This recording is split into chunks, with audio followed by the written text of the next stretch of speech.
नमस्ते भगिनी। नमस्ते भगिनी। ओम श्री गुरुभ्यो नमः। ओम श्री गणेशाय नमः। ओम श्री सरस्वत्यै नमः। ओम नमो भगवते वासुदेवाय। ओम श्री कृष्णाय परब्रह्मणे नमः। अथ श्रीमन्नारायणीयम् अथ पञ्चविंशतितमं दशकं नरसिंहावतारवर्णनम्। स्तम्भे घट्टयतो हिरण्यकशिपोः कर्णौ समाचूर्णयन् आघूर्णज्जगदण्डकुण्डकुहरो घोरस्तवाभूद्रवः कृत्वायं किल दैत्यराजहृदये पूर्वं कदाप्यश्रुतम् कम्पः कश्चन सम्पपातच्चलितोऽप्यम्भोजभूर्विष्टरात् दैत्ये दिक्षु विसृष्टचक्षुषि महा। और निमिषं भगिनी, yeah, finish it. This is start as a new sloka. Okay. दैते दिक्षु विसृष्टचक्षुषिमः. Start the tune. You are changing Okay. it. Yeah. Should I start from starting, Bhagini? No. You start from the second sloka. Yeah. Because your tune went off. That is the reason. Yeah. दैत्ये दिक्षु विसृष्टचक्षुषि महासंरम्भिणस्तम्भतः सम्भूतन्न मृगात्मकन्न मनुजाकारां कारौ वपुस्ते विभो किं भीषणमेतदद्भुतमिति व्युद्भ्रान्तचित्ते सुरे विस्फुर्जत् धवलोग्ररोम विकसद् वर्ष्मा समाजृम्भथाः तप्तस्वर्णसवर्णघूर्णदतिरुक्षाक्षं सटाकेसरप्रोत्कम्पप्रणिकुम्भिताम्बरमहो जीयातवेदौ वपुः व्यातौ व्याप्तमहादरीसखमुखं खड्गोग्रवल्गन्महाजिह्वा निर्गम दृश्यमानसुमहा दंष्ट्रायुगोड्डामरम् उत्सर्पद्वलिभङ्गभीषणहनु हस्रस्त वीयस्त उत्सर्पद्वलिभङ्गभीषणहनु हस्रस्तवीयस्तरग्रीवं पीवर दोषतोद्गतनखक्रूरांशु दूरोल्बणम् व्योमोल्लङ्घिघनाघनोपमघन प्रध्वान निर्धावित स्पर्धालुप्रकरन्नमामि भवतस्तन्नारसिंहौ वपुः नूनौ विष्णुरयन्निहन्म्यमुमिति भ्राम्यद्गदाभीषणं दैत्येन्द्रं समुपाद्रवन्तमधुथा दोर्भ्यां पृथुभ्याममुम् वीरो निर्गलितोऽथ खड्गफलकौ गृह्णन् विचित्रश्रमान् व्यावृण्वन् पुनरापपात भुवनग्रासोद्यतन्त्वां महो भ्राम्यन्तन्दितिजाधमं पुनरपि प्रोद्गृह्य दोर्भ्याञ्जवात् द्वारेथोर्युगे निपात्य नखरान् व्युत्थाय वक्षो भुवि निर्भिन्दन्नधिगर्भनिर्भरगलद् रक्ताम्बुबद्धोत्सवम्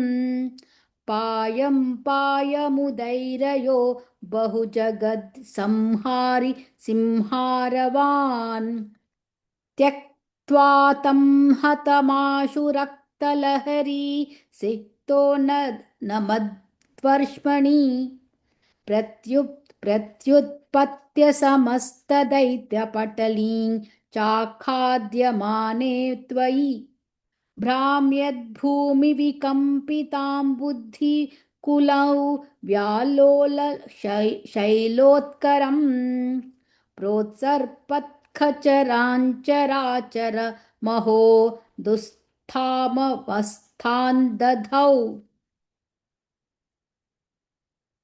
तावन्मांसवपाकरालवपुषां घोरान्त्रमालाधरम् त्वां मध्ये सभमित्थकोपमुषितन् दुर्वारगुर्वारवम् अभ्येतुन्न शशाक कोऽपि भुवने दूरे स्थिताभीरवः सर्वे शर्वविरिञ्च वासव मुखाः प्रत्येकमत्तोषत शत भूयोऽप्यक्षत रोषधाम्नि भवति ब्रह्माज्ञया बालके प्रह्लादे पदयोर्नमत्य पभये कारुण्यभाराकुलः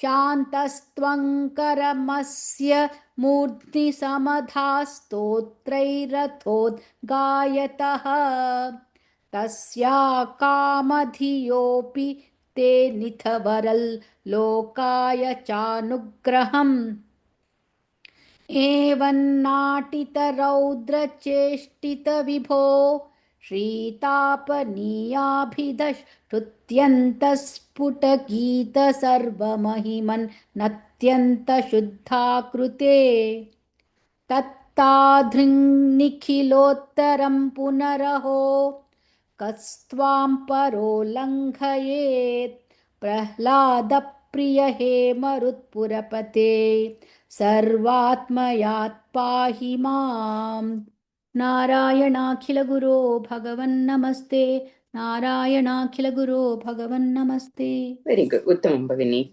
A couple of places I want to make sure I hear the Dirgha Hasva very well. Third slok, third one, first pada. First I know it's a little bigger, but go ahead and do that one more time. Okay. तप्तस्वर्ण रुक्षाक्षं Dirgha. रूक्षाक्षं तप्तस्वर्णसवर्णगुणदति सटाकेसरप्रोत्कम्प प्रणिकुम्बिताम्बरमहो जीयातवेदौ वपुः वपुः. Dirgha, I didn't hear it properly. Fifth sloka, first one. नूनौ विष्णुरयन्निहन्यमुमिति भ्राम्यद्गदाभीषणम्. Okay. Something last time I didn't properly hear it. Sixth, second pada. द्वारे थोरुयुगे निपात्य नखरान् व्युत्थाय वक्षो भुवि. Yuge, it was a flow, I didn't hear it properly. On the seventh, third pada. भ्राम्यद्भूमिविकम्पितां बुधिकुलौ व्यालोलशैलोत्करम्. Very good. Eighth, first one. तावन्मांसवपाकरालवपुषं घोरान्त्रमालाधरम्. Very good. Yeah. धन्यवाद भगिनी. धन्यवाद. Namaste Bhagini. Namaste Bhagini. You can start.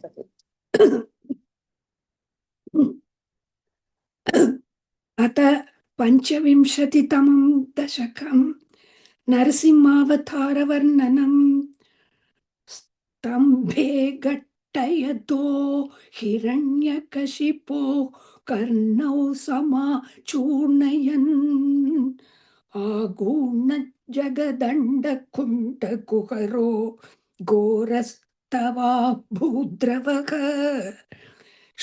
त्वायं किल दैत्यराज हृदये पूर्वं कदाप्यश्रुतं कम्पः कश्चन सम्पपात चलितोऽप्यम्बोज भूर्विष्टरात्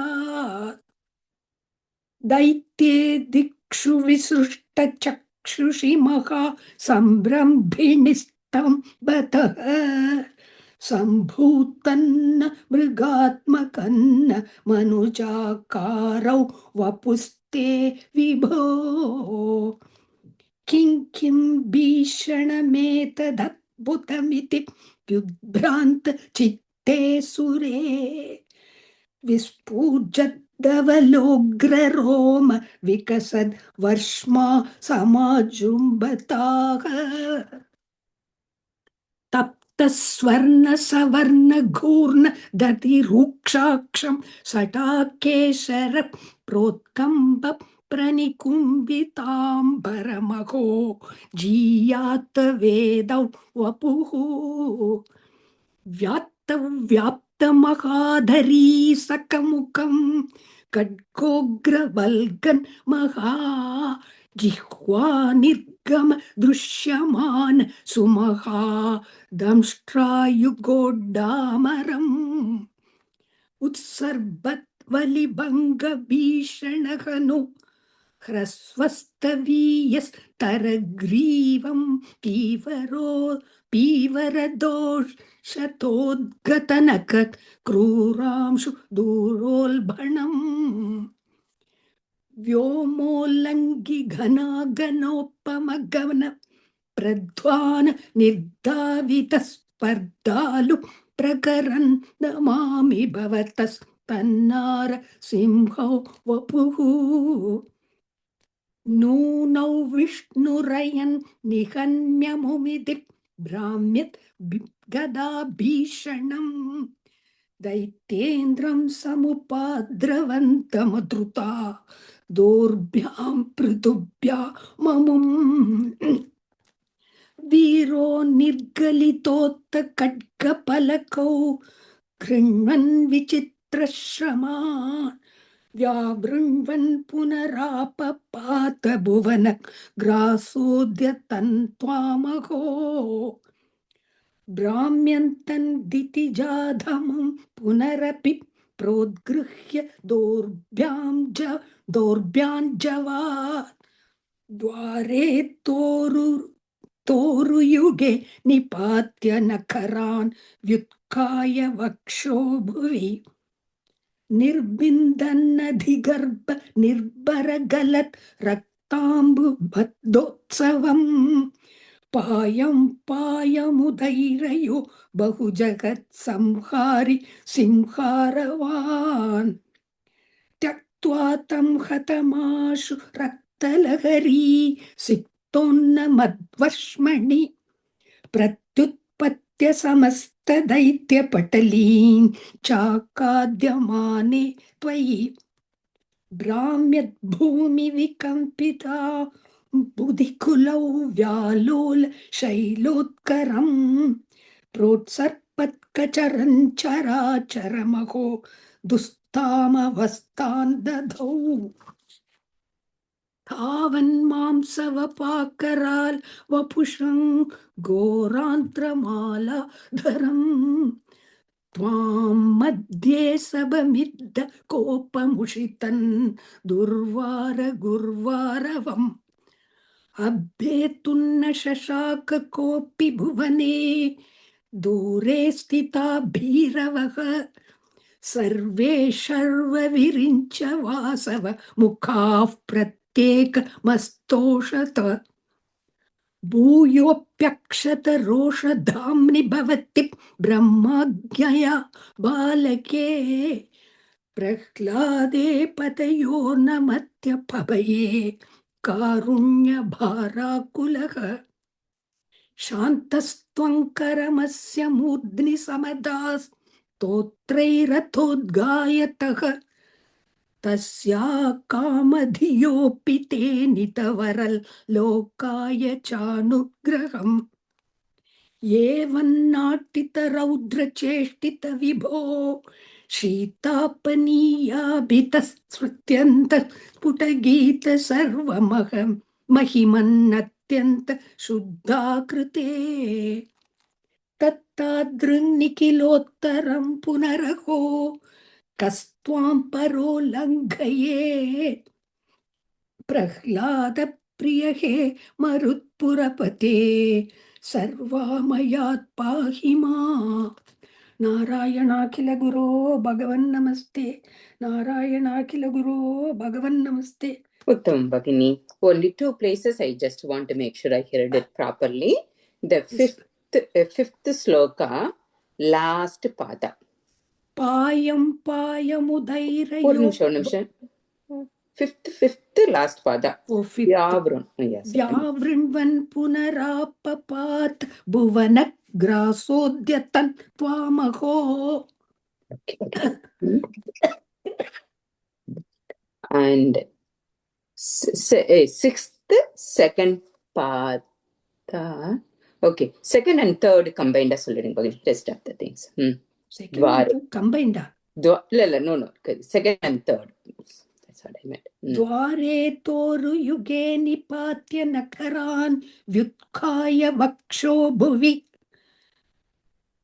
निर्बिन्दन्नदि गर्भ निर्भर गलत् रक्ताम्बुबद्धोत्सवम्. There is a Dvittam, it will be the Bhagini, just to make sure that is the one. Nirbhara kalat traktambu padhotsavam. If you are using the Nirbhara kalat traktambu padhotsavam, you are saying raktambu padhotsavam. There is a Dvittam there. Where? Nirbhara kalat traktambu padhotsavam. निर्बिन्दन्नदि गर्भ निर्भर गलत् द्रक्ताम्बु बद्धोत्सवम्. Draktambu. I heard it's Raktambu. It's a Draktambu. Yeah, Dvittam there. Okay, that's all. Okay. Dhanyavad Bhagini. Dhanyavad. My throat was. I know that's what it is a big long one too. Yeah. Namaste Bhagini. Namaste. Atha Panchavinshatimam Dashakam Narasimhavataravarnanam Stambhe Ghattayato Hiranyakashipo Karno Samachurnayan Aghurnat Jagatanda Kunda Kuharo Ghorastava Bhudravaha Shrutvayan kila daityaraja hridaye purvam kadapyashrutam kampah kaschana sampapata chalitopyam bhoja bhurvishtarat daitye dikshu visrushta chakshushi mahasamrambhinistambatah Sambhutanna mrugatmakanna manujakarau vapuste vibho kim bhishanametadatbhutamiti vyudbhranta chitte sure vispurjadhavadograma roma vikasadvarshma samajrumbhathaha Tasvarna savarna ghurna dadirukshaksham sateke saraprotkampa pranikumbi tambaramaho jiyatta vedau vapuhu vyatta mahadari sakhamukham khadgogravalgan mahajihva nirgamadrishya manasumaha Damstrayugodamaram Utsarpadvalim Bhangabhishanahanum Rasvasthaviyastaragrivam Pivaradoshatodgatana Nakhakruram Sudurulbanam Vyomorlanghigana Ghanopamakhana Pradvana Nirdhavita Spadalup प्रकरन्नमामि भवतस्तन्नारसिंहौ वपुः नूनौ विष्णुरयन्निहन्यमुमिति भ्राम्यद्गदा भीषणम् दैत्येन्द्रं समुपाद्रवन्तमुद्रुथा दौर्भ्यां पृथिव्याममुम् वीरो निर्गलितोऽथ खड्गफलकौ गृह्णन् विचित्रश्रमान् व्यावृण्वन् पुनरापपात भुवनग्रासोऽद्यतन् त्वामहो भ्राम्यन्तन्दितिजाढमं पुनरपि प्रोद्गृह्य दोर्भ्याञ्जवात् द्वारे थोरुयुगे निपात्य नखरान् व्युत्खाय वक्षो भुवि निर्भिन्दन्नधिगर्भनिर्भरगलद्रक्ताम्बुबद्धोत्सवम् पायं पायमुदैरयो बहुजगत्संहारि सिंहारवान् त्यक्त्वा तं हतमाशु रक्तलहरी सिक्तो न मत्वर्ष्मणि प्रत्युत्पत्य समस्तदैत्यपटलीन् चाखाद्य माने त्वयि भ्राम्यद्भूमिविकम्पिताम्बुधिकुलौ व्यालोल शैलोत्करम् प्रोत्सर्पत्खरचरन् चराचरमहो दुःस्थामवस्थान् दधौ तावन्मांसवपाकरालवपुषं घोरान्त्रमालाधरम् त्वां मध्ये सभमिद्धकोपमुषितं दूर्वार गुर्वारवम् अभ्येतुं न शशाक कोऽपि भुवने दूरे स्थिता भीरवः सर्वे शश्वविरिञ्च वासवमुखाः प्रत्येकमस्तोषत भूयोऽप्यक्षतरोषधाम्नि भवति ब्रह्माज्ञया बालके प्रह्लादे पदयोर्नमत्यपभये कारुण्यभाराकुलः शान्तस्त्वं करमस्य मूर्ध्नि समथा स्तोत्रैरथोद्गायतः तस्या कामधियोऽपि ते निरथ वरल्लोकाय चानुग्रहम् एवन्नाटितरौद्रचेष्टितविभो श्रीतापनीयाभिधश्रुत्यन्तस्फुटगीत सर्वमहिमन्नत्यन्तशुद्धाकृते तत्तादृग्निखिलोत्तरं पुनरहो कस्त्वां परो लङ्घयेत् प्रह्लादप्रिय हे मरुत्पुरपते सर्वामयात् पाहि माम् नारायणाखिल गुरो भगवन् नमस्ते नारायणाखिल गुरो भगवन् नमस्ते Uttamam Bhagini. There are a couple of places I just ask you to repeat. 7th sloka, 4th pada. प्रोत्सर्पत्खचरान् चराचरमहो दुःस्थामवस्थान् दधौ. Okay. Extra some letter in the first yes, time, maybe. but it is good. 8th first pada. तावन्मांसवपा Mamsa. Tavan, mamsa. One start from the beginning. तावन्मांसवपाकरालवपुषं घोरान्त्रमालाधरम्. Very good. 9th, 4th pada. 1 minute, I will take it. Yes. 9th, 4th. तस्या कामधियोऽपि ते निथ वरल्लोकाय चानुग्रहम्. Very good. Very good. That's awesome. Just wanted to hear it one more time. Dhanyavad. Namaste Bhagini. Namaste Bhagini. Yes. Atta पञ्चविंशतितमं दशकं नरसिंहावतारवर्णनं स्तम्भे घट्टयतो हिरण्यकशिपो कर्णौ समाचूर्णयन् आगूर्णजगदण्डकुण्डकुहरो घोरस्तवाभूद्रवः श्रुत्वायं किल दैत्यराजहृदये पूर्वं कदाप्यश्रुतम् कम्बः कश्चन सम्पपात चलितोऽप्यम्भोज भूर्विष्टरात् दैत्ये दिक्षु विसृष्टचक्षुषी मगासम्रम्भिणी स्तम्भतः सम्भूतन्न मृगात्मकन्न मनुजाकारं वपुस्ते विभो किं भीषणमेतदद्भुतमिति विभ्रान्तचित्ते सुरे विस्फुजद्धवलोग्ररोम विगसत् वर्ष्मा समाजृम्भताः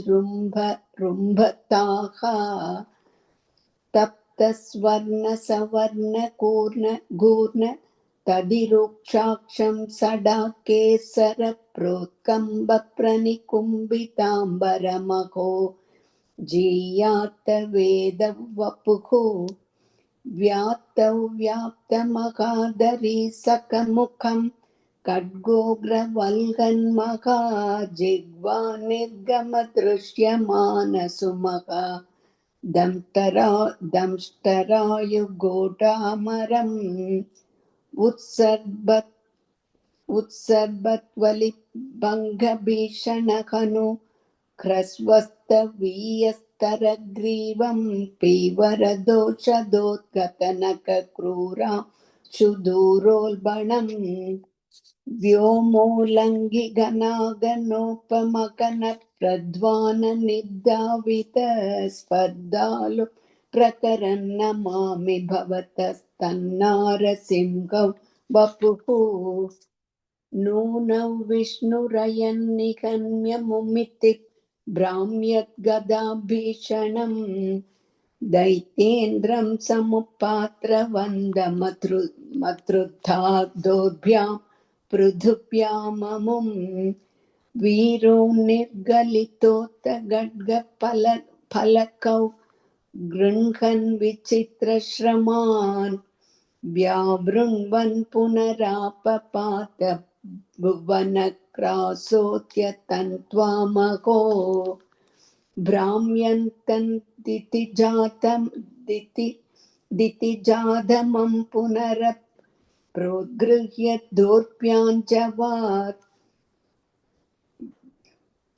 प्रोद्गृह्य दोर्भ्याञ्जवाद्वारे तोरुयुगे निपात्य नगरा व्युत्काय वक्षो भुवि निर्बिन्दन्नधिगर्भनिर्भरकलत्रक्ताम्बुभक्तोत्सवम् पायमुदरयो बहुजगत् संहारि सिंहारवान् त्यक्त्वा तं हतमाशु रक्तलहरी चित्तोन्नमद्वर्ष्मणि प्रत्युत्पत्य समस्तदैत्यपटले चाघात्यमाने त्वयि भ्राम्यद्भूमिविकम्बिताम्बुधिकुलौ व्यालोलशैलोत्करम् प्रोत्सर्पत्कचरन् चराचरमहो दुस्तामवस्थान् दधौ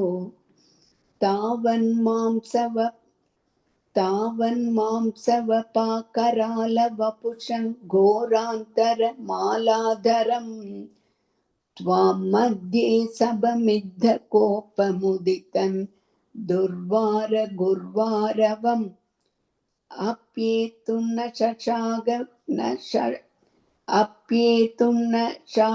शशाक कोऽपि भुवने दूरे स्थिता भीरवः सर्वविरिञ्च वासवमुखा प्रत्येकमस्तोषत भूयोऽप्यक्षदरोषधाम्नि भवति ब्रह्माज्ञया बालके प्रह्लादे पदयोर्नमत्यभये कारुण्यभाराकुलः शान्तस्त्वङ्करमस्य मूर्ध्नि समदास् स्तोत्रैरतोद्गायतः तस्या कामधियोऽपि ते नितवरलोकाय चानुग्रहम् एवन्नाटितरौद्रचेष्टितविभो श्रीतापनीयाभिदश्रुध्यन्तः स्फुटकेत सर्वमहिमन्नत्यन्द श्रद्धाकृते तत्तातृङ्गि निखिलोत्तरं पुनरहो कस्त्वां परो लङ्घयेत् प्रह्लादप्रियके मरुत्पुरपते सर्वामयात् पाहि माम् नारायणाखिल गुरो भगवन् नमस्ते नारायणाखिल गुरो भगवन् नमस्ते Uttam, Bhagini. Uttam. Couple of places I just want to make sure I heard it properly. Third sloka, first and fourth. तप्तस्वर्ण सवर्ण घूर्ण तदिरुक्षाक्षं सडाकेसर प्रोत्कम्ब प्रनिकुम्बिताम्बरमहो जीयात वेद वपुः Same thing. The ru is little bit dirgha. It is when the flow it kind of seems a hasva, but make sure you say it in a little bit dirgha. Fourth pada also the same. जिह्वा निर्गम दृश्यमान सुमहादं दंष्ट्रायुगो Not damshtara. Damshtra. Damshtara. You are saying the full takara. Don't say it. Damshtra. युगोटामरम् One more time. जिह्वा निर्गम दृश्यमान सुमहादंष्ट्रायुगोटामरम् Very good, Bhagini. Sixth, first pada. भ्राम्यन्तन्दिति जातमं पुनरप्रोद्गृह्य दोर्भ्याञ्च We use one more. Punarapi prodgrihya dorbhyanja. When we split it, whether we can use Okay, I like it. I usually say it with that. If you are splitting it, that's okay, Bhagini. I thought like we are all like one, and if it is something the pada you can able to split it, that's fine. That's what I didn't hear it with the some. That's okay. And seven, first pada. त्यक्त्वा तं हतमासुरक्तलहरी चित्तोन्नमत्वर्ष्मणि Okay. Tyaktva, I didn't hear it properly first time. Eighth, first pada, same thing. तावन्मांसवपाकरालवपुषं घोरान्त्रमालाधरम् Very good. Kolandra, corrected came. 10th, you went fast. I didn't listen properly. First 1 and 2, the 1 and 2 combined. एवन्नाटितरौद्रचेष्टितविभो श्रीतापनीयाभिदश्रुत्यन्तस्फुटगीत सर्वमहिमन्नत्यन्द शुद्धाकृते Very good. First time I didn't pay attention. Dhanyavadaga. Namaste, Bhagini. Namaste, Bhagini. Yes. पञ्चविंशतितमं दशकं नरसिंहावतारवर्णनं तम्बे गट्यतो हिरण्यकशिपो कर्णौ समासूर्णयन्. Sorry, Bhagini. Sorry. One more time, start the first line. तम्बे गट्यतो हिरण्यकशिपो कर्णौ समासूर्. One more time. तम्बे गट्यतो हिरण्यकशिपो Gatyato. गट्यतो गट्यतो third gатьято Gattayato. Ta. There is one more ta there, Bhagini. Yeah. Stambe gattayato. Stambe gattayato hiranyakasipo karnau samasurnayam akurnat jagadanda kunta kuharo korastava bhutravaha श्रुत्वायं किल दैत्यराजहृतये पूर्वं कथाप्याश्रितं कम्बः कश्चन सम्पपादसलितोभ्यं भोजभूर्विष्टरात् दैते दिक्षु विसृष्टसक्षुषिमः संरम्भनिस्तम्भदक सम्भूदन्न मृगात्मकन्न मनुजाकारौ वपुस्ते विपो किं किं भीषणमेदत्तत्पुदमिद्युत्प्रान्तसिद्धे सुरे विस्फुजत्तवलोग्ररोम विकशत् वर्ष्मा समाजृम्भताः तप्तः सुवर्णस Bagini, you are missing a lot of letters in between. I don't know how to because each sloka you are one in the flow you are making mistakes. I even chach I know chamachurnayan chu also it's a little bit one. Okay, you do. I'm just going to listen. Major mistake only, I'm going to correct you. Okay. You practice little bit more, even with the 2 slokas. I seen 3 mistakes already. 3, at least one. So you practice. I will listen to you, and major mistakes I will tell you. I'm not going to point out each and every one. You practice. It takes time, but you practice. It will come. Okay. I'll start the third sloka. Okay. तप्तस्वर्ण सवर्ण कूर्ण दधिरुक्षाक्षं शटाकेशर प्रोत्कम्ब प्रणिकुम्बितां परमहो जीया तवेथौ वपुः व्याप्तमहाधरी सगमुखं गड्गोक्रवल्घन्महा जिह्वा निर्गमदृश्यमानसमुहा தம்ஸ்ட்ராய கோடாமரம் சுமகான்னு சொல்லிக்கோங்க. சமகா கிடையாது. that is சுமகா. சுமகா ஜிக்வா நிர்கம திருஷ்யமான சுமகா தம்ஸ்ட்ராயு கோடாமரம் உத்சர்பத்வலிபங்க பீஷண ஹனோ ரஸ்வஸ் तवीयस्तरग्रीवं बीवरदोषदोगदनग कूरांशु दूरोल्बनं व्योमोल्लङ्घि व्योमोल्लङ्घि गणगानो व्यामोल्लङ्घि व्यामोल्लङ्घि कणागणो बमगण प्रत्वान निर्धावित पर्तालु प्रकरन्नमामि भवदस्तं नारसिंहौ वपुः नूनं विष्णुरयन्निहन्मियमुमुदिप् भ्राम्यद्गता भीषणं दैतेन्द्रं समुपात्रवन्तमधृता तोर्भ्यां तुभ्याममुं वीरो निर्गलितोदगड्गलपलकौ गृह्णन् विचित्रश्रमान् व्यावृण्वन् पुनरापपादभुवन क्रासोत्यतन् त्वामहो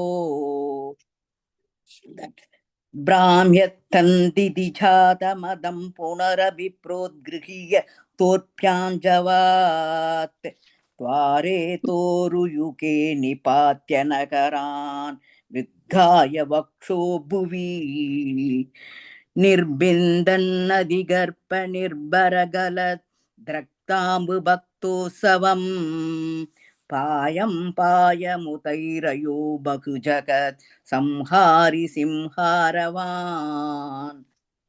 त्यक्त्वा तं हतमाशु रक्तलहरी सिद्धो न मत्वर्ष्मणि प्रत्युत्पत्य समस्तदैत्यपडली सागात्यमाने त्वयि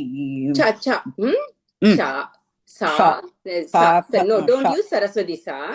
Write it down. Something like that. Okay. Continue, sir. Okay. चाखात्यमाने. Okay. Brahmyad adu okay. Finish, no? Okay. Continue. Brahmyad. तावन् मांसवपाकरालबभुषं घोरान्तमालाधरम्. Gorantra. घोरान्त्रमालाधरम् त्वामध्ये सबमित्रकोपमुषितन् दुर्वारकुर्वारवम्. One more time, same line, Bhagini. तावन्मांसवपाकरालबभुषं घोरान्ध्रमालाधरम् त्वामध्ये सबमित्रकोप. Not a mitra, Bhagini. मित्र. त्वामध्ये सबमित्ररोषं त्वामध्ये सबमित्रकोपमुषितन् दुर्वारकुर्वारवम्. अप्येदुं न शशाकको बिभुवने दूरे स्थिता भीरवः सर्वे सर्वविरिञ्ज वासवमुखा प्रत्येकमस्तोषत. Take a break and start with the new tune. Yeah. भूयोऽप्यक्षतरोषधाम्नि भवति प्रज्ञाज्ञया बालके प्रग्लाते पदयो नमत्यपभये कारुण्यभाराकुलः शान्तस्त्वं करमस्य मूर्ध्निसमाद समदा स्तोत्रैरथोद्गायतः तस्या कामतियोऽपि ते निदवरल् लोकाय चानुग्रहम्. एवं नाटितरौद्रश्रेष्ठितविपो श्रीतापणियापित तृण्यन्तस्फुटगीत सर्वमगिमन्यद्यन्त शुद्धाकृते तद्दान्द्रृङ्निगिलोत्तरं पुनरहो कस्त्वां परलाङ्गये. तद्दान्द्रृङ्निगिलोत्तरं पुनरगो कस्त्वां परोलङ्गये. प्रह्लादप्रिय हे मरुत्पुरपते सर्वा मयात् पाहि माम्. नारायण किल गुरु. Nice, Bhagini. Practice little bit more. Another suggestion: take a pencil. Follow the each letter. Our mistake will be less. Pencil, you Yevanadita Rautra Cheshtita Vibho. Don't worry about the tune. Just each letter you utter with the pencil. You follow the letter with the pencil. So you don't miss the letter. Take it down. Prahlada. Prahlada kadiyadu. Don't say the la. Ha completely. Prahlada. Prahlada. Prahlada. Prahlada Priya. Prahlada Priya. Practice. Thank you, Bhagini. Dhanyawad. Dhanyawad, Bhagini. Dhanyawad. ಧನ್ಯವಾದ ಭಗಿನಿ. ಧನ್ಯವಾದ ಭಗಿನಿ. One minute.